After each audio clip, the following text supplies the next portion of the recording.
Hi ಎಲ್ರಿಗೂ ನಮಸ್ಕಾರ. Welcome back to my YouTube channel. 1 glass ವಾಟರ್ಗೆ 2 ಸ್ಪೂನ್ ಆಫ್ ಜೀರಿಗೆ ತಗೊಂಡು ಜೀರಿಗೆನ ಆ್ಯಡ್ ಮಾಡಿಕೊಂಡು ಚೆನ್ನಾಗಿ ಅದನ್ನು ಕುದಿಸ್ಕೊಳ್ಳಿ.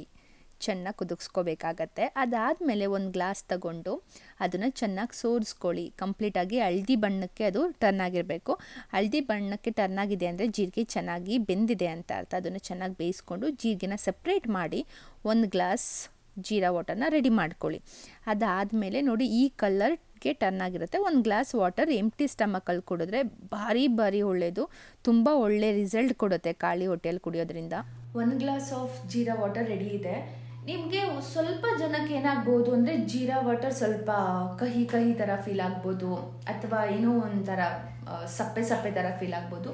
ಸೊ ಅದಕ್ಕೆ ಬೆಸ್ಟ್ ಆಪ್ಷನ್ ಅಂದರೆ ಮೆಂತ್ಯ ವಾಟರ್. ನೀವು ಬೇಕಾದರೆ ನೈಟ್ 1 ಬೌಲ್ಗೆ 2 ಸ್ಪೂನ್ ಆಫ್ ಮೆಂತ್ಯ ತಗೊಂಡು ನೈಟೆಲ್ಲ ಓವರ್ ನೈಟ್ ಸೋಪ್ ಮಾಡಿ, ಅಂದರೆ ನೆನೆ ಹಾಕಿಬಿಟ್ಟು ಬೆಳಗ್ಗೆ ಎದ್ದು ಆ ಕಪ್ಪಲ್ಲಿರೋ ವಾಟರ್ನ ಕುಡೀರಿ.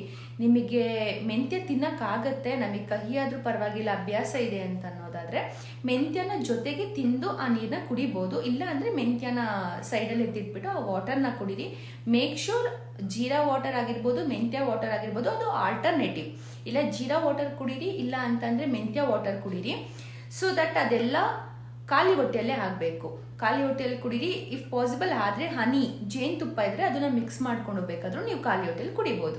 ಸೊ ವಾಟರ್ ಕುಡ್ದಾದ್ಮೇಲೆ 2 ಅವರ್ಸ್ ಗ್ಯಾಪ್ ಕೊಟ್ಬಿಡಿ. ಆ 2 ಅವರ್ಸಲ್ಲಿ ಏನು ಇಂಟೇಕ್ ಮಾಡೋಕ್ಕೆ ಹೋಗ್ಬೇಡಿ, ಏನು ತಿನ್ನೋಕ್ಕೂ ಹೋಗ್ಬೇಡಿ. 2 ಅವರ್ಸ್ ಆದಮೇಲೆ ಏನು ಮಾಡಬೇಕಂತ ಅಂದರೆ ಓಟ್ಸ್ ಮೀಲ್ ಬಗ್ಗೆ ನಾನು ಫಸ್ಟ್ ಹೇಳ್ಬಿಡ್ತೀನಿ. ಓಟ್ಸ್ನ ಚೆನ್ನಾಗಿ ಬಾಯ್ಲ್ ಮಾಡ್ಕೊಳ್ಳಿ. ನಾನು ಪಿಕ್ಚರ್ ಶೇರ್ ಮಾಡ್ತೀನಿ, ಯಾಕಂದರೆ ವೀಡಿಯೋಸ್ ತಗೊಂಡಿಲ್ಲ. ಪಿಕ್ಚರ್ ಶೇರ್ ಮಾಡ್ತೀನಿ ಏನು ಮಾಡಬೇಕು ಅಂತ. ಇಲ್ಲಿ ಡಿಸ್ಪ್ಲೇಯಲ್ಲಿ ನಾನು ತೋರಿಸ್ತೀನಿ, ಬಟ್ ಬಾಯಲ್ಲಿ ಎಕ್ಸ್ಪ್ಲೈನ್ ಮಾಡ್ತೀನಿ ಹೇಗೆ ಮಾಡಬಹುದು ಅಂತ. ಓಕೆನಾ? ಸೊ ಫಸ್ಟು ಓಟ್ಸ್ನ ಬಾಯ್ಲ್ ಮಾಡ್ಕೊಳ್ಳಿ. ನೀವು ವೆಜ್ಜೀಸಲ್ಲೂ ಓಟ್ಸ್ ಬರುತ್ತೆ, ನಾರ್ಮಲ್ ಓಟ್ಸು, ಪ್ಲೇನ್ ಓಟ್ಸು ಬರುತ್ತೆ. ವೆಜ್ಜೀಸ್ ಓಟ್ಸ್ ಏನಾದರೂ ಪ್ರಿಫರ್ ಮಾಡಿದ್ರೆ ಅದನ್ನು ನೀವು ಬಾಯ್ಲ್ ಮಾಡೋ ಅವಶ್ಯಕತೆ ಇಲ್ಲ. ಜಾಸ್ತಿ ಬಾಯ್ಲ್ ಮಾಡಬೇಡಿ, ಸ್ವಲ್ಪ ನೀರು ಹಾಕ್ಬಿಟ್ಟು ಬಾಯ್ಲ್ ಮಾಡ್ಕೊಳ್ಳಿ. ಓಟ್ಸು ಕೂಡ ಅಷ್ಟೇ, ಸ್ವಲ್ಪ ಸಾಲ್ಟ್ ಆ್ಯಡ್ ಮಾಡ್ಬೋದು, ಪಿಂಕ್ ಸಾಲ್ಟ್. ಅದಾದಮೇಲೆ ಓಟ್ಸ್ನ ವಾಟರಲ್ಲಿ ಬಾಯ್ಲ್ ಮಾಡ್ಕೊಂಡು ಆದಮೇಲೆ slim milk, must and should slim milk add ಮಾಡಿ. ಸ್ಲಿಮ್ ಮಿಲ್ಕ್ ಆದಮೇಲೆ ಏನೆಲ್ಲ ಆ್ಯಡ್ ಮಾಡಬೇಕು ಅಂತ ನಾನು ಹೇಳ್ತಾ ಹೋಗ್ತೀನಿ. ಪೌಡರ್ ಆ್ಯಡ್ ಮಾಡಬೇಕು. ಸನ್ಫ್ಲವರ್ ಸೀಡ್ಸ್ ಆಗಿರ್ಬೋದು, ಫ್ಲಾಕ್ಸ್ ಸೀಡ್ಸ್ ಆಗಿರ್ಬೋದು, ಪಂಪ್ಕಿನ್ ಸೀಡ್ಸ್ ಆಗಿರ್ಬೋದು, ಅದನ್ನೆಲ್ಲ ಹೇಗೆ ಮಾಡ್ಕೋಬೇಕು ಅಂತ ನಾನು ಆಲ್ರೆಡಿ ವಿಡಿಯೋ ಹಾಕಿದ್ದೀನಿ.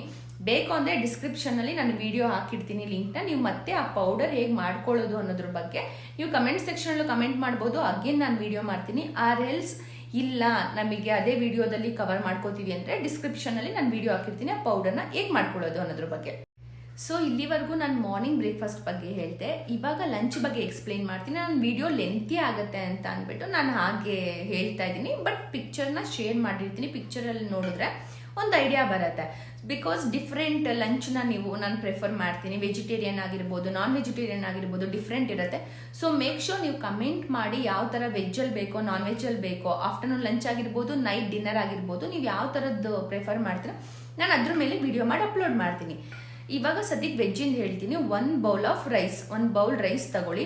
ಮೇಕ್ ಶೋರ್ ಅದು 100 ಗ್ರಾಮ್ಸ್ ಮಾತ್ರ ಇರಬೇಕು. ಇಷ್ಟು ಪುಟ್ಟ ಬೌಲಲ್ಲಿ 100 ಗ್ರಾಮ್ಸ್ ಇರಬೇಕು. ಅದಕ್ಕೆ ಕರ್ಡ್, ದಾಲ್, ಸಾಂಬಾರ್. ನೀವು ಡೈಲಿ ಯಾವ್ದ್ಯಾವ್ದು ಸಾಂಬಾರ್ ಮಾಡ್ಕೋತಿರೋ, ವೆಜ್ಜಲ್ಲಾಗಿರ್ಬೋದು, ನಾನ್ ವೆಜ್ಜಲ್ಲಾಗಿರ್ಬೋದು, ಯಾವುದಾದ್ರೂ ಸಾಂಬಾರ್ ಆಗಿರ್ಬೋದು, ಬಟ್ ಅದಕ್ಕೆ ಸ್ವಲ್ಪ ತರಕಾರಿಲಿ ಪ್ರೋಟೀನ್, ಫೈಬರ್, ತರಕಾರಿ ತಿನ್ನಿ. ಸೊಪ್ಪು ಪಲ್ಯ ಇರಲಿ, ಇಲ್ಲ ತರಕಾರಿ ಪಲ್ಯ ಇರಲಿ, ಜೊತೆಗೆ 1 ಬೌಲ್ ಕರ್ಡ್ ಇರಲಿ. ಮಧ್ಯಾಹ್ನ time curd must and should. Curd ತಿಂದರೆ ದಪ್ಪ ಆಗ್ಬಿಡ್ತಾರೆ, ನಾಟ್ ಎಟ್ ಆಲ್. ಕರ್ಡ್ ತುಂಬ ಒಳ್ಳೆಯದು, ಬಟ್ ಸ್ವಲ್ಪ ಚಿಕ್ಕ ಬೌಲಷ್ಟು ಕರ್ಡ್ ಯೂಸ್ ಮಾಡಿ. ತರಕಾರಿ ತಿನ್ನಿ ಚೆನ್ನಾಗಿ, ಸೊಪ್ಪು ಚೆನ್ನಾಗಿ ತಿನ್ನಿ. ಮಧ್ಯಾಹ್ನ ಟೈಮಲ್ಲಿ ಅದೆರಡು ಮಸ್ಟ್ ಆ್ಯಂಡ್ ಶುಡ್ ಇರಲೇಬೇಕು. ಮೊಸರು ಇಲ್ಲ ಅಂತಂದರೆ 1 ಗ್ಲಾಸ್ ಮಜ್ಜಿಗೆ ಕುಡಿ. ನಾನ್ ವೆಜ್ ಪ್ರಿಫರ್ ಮಾಡೋರಿಗೆ ಆಫ್ಟರ್ನೂನ್ ಟೈಮಲ್ಲಿ 1 ಬೌಲ್ ರೈಸ್ ತಗೊಳ್ಳಿ. ಗ್ರೇವಿ ತಗೊಳ್ಳಿ, ಚಿಕನ್ ಗ್ರೇವಿ ಆಗಿರ್ಬೋದು. ಮಟನ್ ಅಂತೂ ಮಸ್ಟ್ ಆ್ಯಂಡ್ ಶುಡ್, ಮಟನ್ ತಿನ್ನೋ ಹಾಗಿಲ್ಲ. ಚಿಕನಲ್ಲೂ ಅಷ್ಟೇ, ಬಿರಿಯಾನಿ ಬಿರಿಯಾನಿ ತಿನ್ನೋ ಹಾಗಿಲ್ಲ. ಸೊ ಗ್ರೇವಿ ಯಾವುದಾದ್ರೂ ತಗೊಳ್ಳಿ, ಚಿಕನ್ ಗ್ರೇವಿನ, ಅಥವಾ ಫಿಶ್ ಆದರೂ ಓಕೆ. 1 ಫಿಶ್ ಇರಲಿ, ಚಿಕನ್ ಇರಲಿ. ಆ್ಯಂಡ್ ತುಂಬ ಕಬಾಬ್ ತಿನ್ನೋಕ್ಕೆ ಹೋಗಬೇಡಿ. ಆಯಿಲಲ್ಲಿ ಫ್ರೈ ಮಾಡಿರೋವಂಥ ಐಟಮ್ಸ್ನ ಕಂಪ್ಲೀಟಾಗಿ ಅವಾಯ್ಡ್ ಮಾಡಿ, ಅದನ್ನು ತಿನ್ನೋಕ್ಕೆ ಹೋಗಬೇಡಿ. ಪ್ಲಸ್ ಜೊತೆಗೆ ಏನು ಮಾಡಿ ಅಂತ ಅಂದರೆ, ಬಿರಿಯಾನಿ ಎಲ್ಲಾದರೂ ಆಚೆ ಹೋದಾಗ ತಿನ್ನಲೇಬೇಕು ಅಂತ ಅನಿಸಿದ್ರೆ, ನೀವೇನಾದರೂ 1 ಬೌಲಷ್ಟು ಬಿರಿಯಾನಿ ರೈಸ್ ತಿಂದರೆ 1 ವೀಕ್ ಅಲ್ಲ, 15 ಡೇಸ್ ಮತ್ತೆ ಬಿರಿಯಾನಿ ತಿನ್ನೋಕ್ಕೆ ಹೋಗಬಾರ್ದು. ಸೊ ಆ ಥರ ನೀವು ಮೇಂಟೈನ್ ಮಾಡಿ. ಸೊ ರೈಸ್ ತಿನ್ನಿ, ಚಿಕನ್ ತಿನ್ನಿ, ಫಿಶ್ ತಿನ್ನಿ, ಪ್ರಾನ್ಸ್ ತಿನ್ನಿ, ಬಟ್ ಮಟನ್ ಅಂತೂ ತಿನ್ನಕ್ಕೆ ಹೋಗಬೇಡಿ. ಇದು ನಾನ್ ವೆಜಿಟೇರಿಯನ್ಗೆ ನಾನು ಇನ್ನು ಈವ್ನಿಂಗ್ ಸ್ನ್ಯಾಕ್ಸ್ ಫ್ರೂಟ್ಸ್ ತಿನ್ನಿ. ಅದಕ್ಕಿಂತ ಬೆಟರ್ ಆಪ್ಷನ್ ಇನ್ನೊಂದಿಲ್ಲ. ಕೆಲವರು ಪ್ರೋಟೀನ್ ಬಾರ್ ಹೇಳ್ತಾರೆ, ತುಂಬ ಅಫೋರ್ಡಬಲ್ ಪ್ರೈಸಲ್ಲಿ ಪ್ರೋಟೀನ್ ಬಾರ್ ಸಿಗಲ್ಲ, ಮೋರ್ ದೆನ್ 150 ರುಪೀಸ್ ಇರುತ್ತೆ. ಸೊ ನಾನು ಪ್ರೋಟೀನ್ ಬಾರ್ನ ಯೂಶಲಿ ಎವ್ರಿಡೇ ವರ್ಕೌಟ್ ಮಾಡೋರಿಗೆ ಪ್ರಿಫರ್ ಮಾಡ್ತೀನಿ. ಎಲ್ರಿಗೂ ಪ್ರಿಫರ್ ಮಾಡೋಕ್ಕಾಗಲ್ಲ, ಎಲ್ಲರಿಗೂ ಅಫೋರ್ಡಬಲ್ ಪ್ರೈಸಲ್ಲಂತೂ ಸಿಗಲ್ಲ. ಸೊ ಫ್ರೂಟ್ಸ್ ಇದ್ದರೆ ಫ್ರೂಟ್ಸ್ ತಿನ್ನಿ, ತರಕಾರಿಗಳನ್ನ ತಿನ್ನಿ.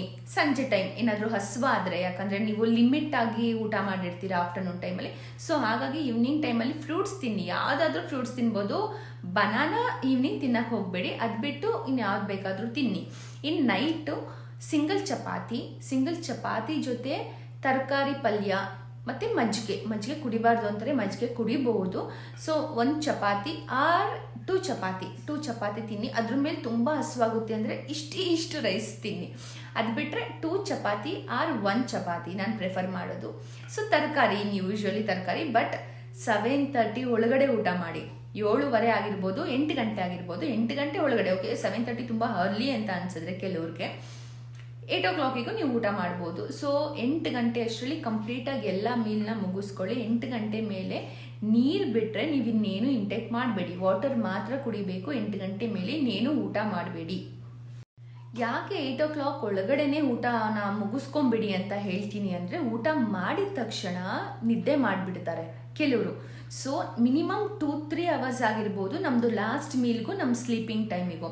ಸೊ ದಟ್ ನಾವು 8 ಗಂಟೆಗೆ ಊಟ ಮುಗಿಸಿದ್ರೆ ಮಿನಿಮಮ್ ಅಂದರೂ ನಾವು 10, 11, 12 ಆಗುತ್ತೆ ನಿದ್ದೆ ಮಾಡೋದು, ಅದು ಬ್ಯಾಲೆನ್ಸ್ ಆಗುತ್ತೆ. ಅದಕ್ಕೋಸ್ಕರ 8 ಗಂಟೆ ಒಳಗಡೆನೆ ಊಟ ಮುಗಿಸಿ. ಕೊನೆವರೆಗೂ ನನ್ನ ವಿಡಿಯೋನ ನೋಡಿರೋರಿಗೆ thank you so much. And ಮತ್ತಷ್ಟು ಡಯಟ್ ಚಾರ್ಟ್ ಆಗಿರ್ಬೋದು, ವರ್ಕೌಟ್ ವಿಡಿಯೋಸ್ ಆಗಿರ್ಬೋದು, ಮಾರ್ನಿಂಗ್ ರುಟೀನ್ ಹೇಗಿರಬೇಕು ಅನ್ನೋದ್ರ ಬಗ್ಗೆ ವಿಡಿಯೋಸ್ಗಳು ಬೇಕು ಅಂದರೆ ತಪ್ಪದೇ ಕಮೆಂಟ್ ಸೆಕ್ಷನಲ್ಲಿ ಕಮೆಂಟ್ ಮಾಡಿ. ಆ್ಯಂಡ್ ಯಾರೆಲ್ಲ ಇನ್ನೂ ಸಬ್ಸ್ಕ್ರೈಬ್ ಮಾಡ್ಕೊಳ್ದೆ ನನ್ನ ವಿಡಿಯೋನ ನೋಡ್ತಾ ಇದ್ದೀರಾ, ದಯವಿಟ್ಟು ಸಬ್ಸ್ಕ್ರೈಬ್ ಮಾಡಿ, ಲೈಕ್ ಮಾಡಿ, ಶೇರ್ ಮಾಡಿ, ಆ್ಯಂಡ್ ತಪ್ಪದೇ ಕಮೆಂಟ್ ಮಾಡಿ. ನೆಕ್ಸ್ಟ್ ವೀಡಿಯೋಸ್ಗಳನ್ನ ಯಾವ ಥರ ಬೇಕು ಅನ್ನೋದನ್ನು ನೀವು ಕಮೆಂಟ್ ಸೆಕ್ಷನಲ್ಲಿ ಕಮೆಂಟ್ ಮಾಡಿ ತಿಳಿಸಿದ್ರೆ ನಾನು ಡೆಫಿನೆಟ್ಲಿ ವಿಡಿಯೋ ಮಾಡ್ತೀನಿ. Thank you.